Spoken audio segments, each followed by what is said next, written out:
Dando continuidade ao nosso trabalho, hoje nós vamos falar de um gênero literário, história em quadrinhos. A disciplina português, hoje a nossa ênfase é a interpretação de texto e redação. Professora Márcia Costa, no 7º ano, turma 701. Páginas eu coloquei para vocês, 59 a 67, 80 a 83. Lembrando que devem datar todas as páginas. O e-mail, professora Márcia Costa, português, com dúvida, tá? Colégio Muniz Silva. Então, nós vamos dar continuidade. Vocês já, certamente, quando assistirem essa aula, já assistiram a videoaula número 1. Será essa a ordem semanal. Primeiro vai ter sempre a videoaula 1, gramática, videoaula 2, texto e redação. Videoaula 3, gramática, videoaula 4, texto e redação.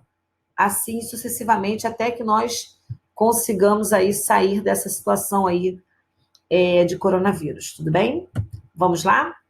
Bem, história em quadrinhos. Eu coloquei as características desse literário. A linguagem verbal, lembra que é escrita. A linguagem não verbal é a nossa imagem.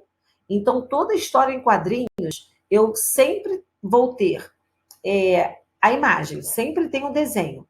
Pode acontecer de vir o desenho sem a escrita? Pode, mas nunca o contrário, tudo bem?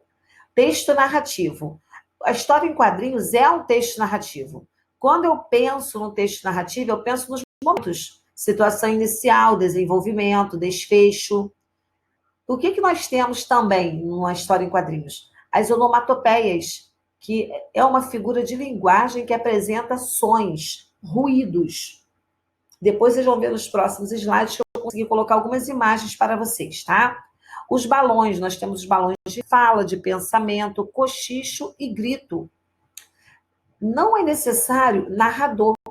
Quando eu tenho, por exemplo, um conto, uma lenda, eu tenho o narrador, que é o narrador personagem, o narrador observador, narrador onisciente. Dentro da história em quadrinhos, dispensa o narrador.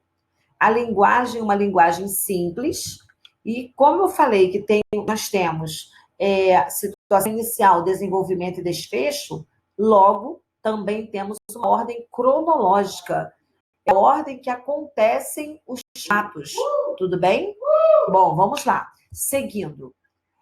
Vamos observar a história em quadrinhos a seguir. Coloquei para vocês uma história em quadrinho. Eu sei que a minha ideia era mostrar para vocês a imagem, mostrar os balões.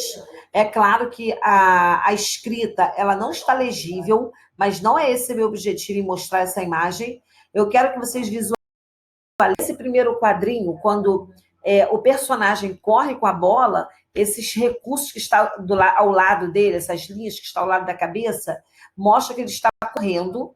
A Mônica em cima desse tronco e essas duas linhas que tem atrás e na frente é sinal de que ela está balançando. Então, esses traços também são recursos empregados dentro da história em quadrinhos. Tudo bem? Então, essa é a nossa primeira observação. Vamos ver o que nós temos no próximo slide.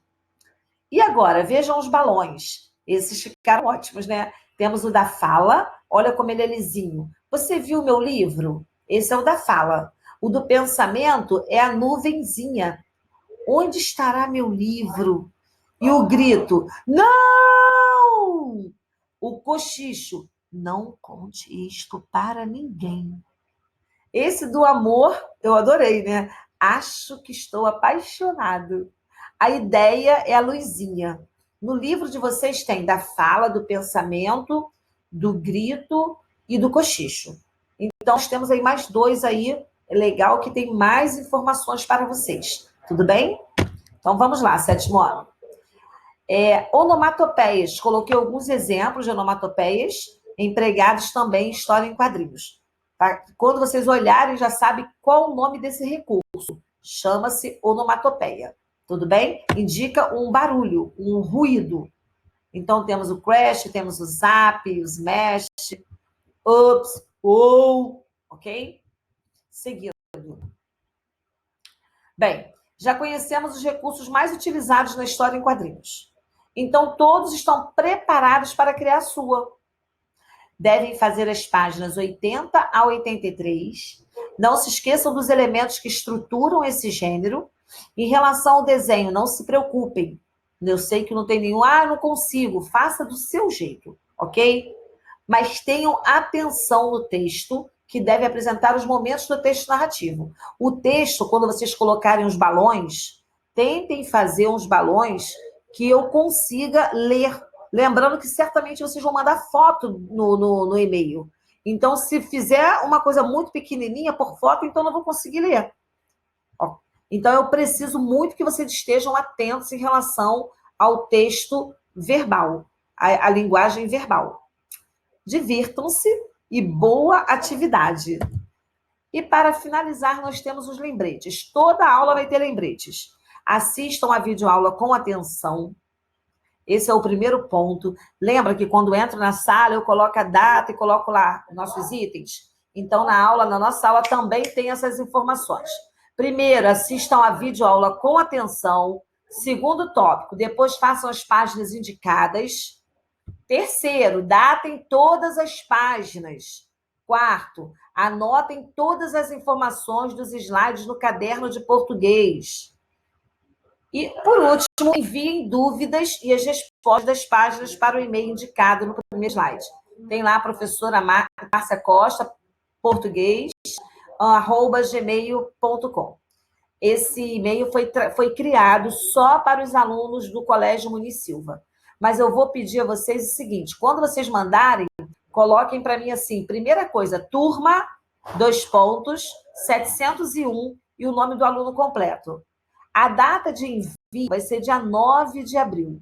Então, na hora de vocês enviarem as respostas, eu quero que vocês façam o seguinte, eu preciso escrever no e-mail? Não, pode tirar foto. Agora vocês têm recursos que vocês podem usar nesse momento. Bem, eu acredito que ficou tudo bem claro, mas de qualquer forma, em caso de dúvida, por favor, envie as dúvidas para o e-mail no endereço indicado no primeiro slide. Até breve, um abraço bem apertado em cada um de vocês.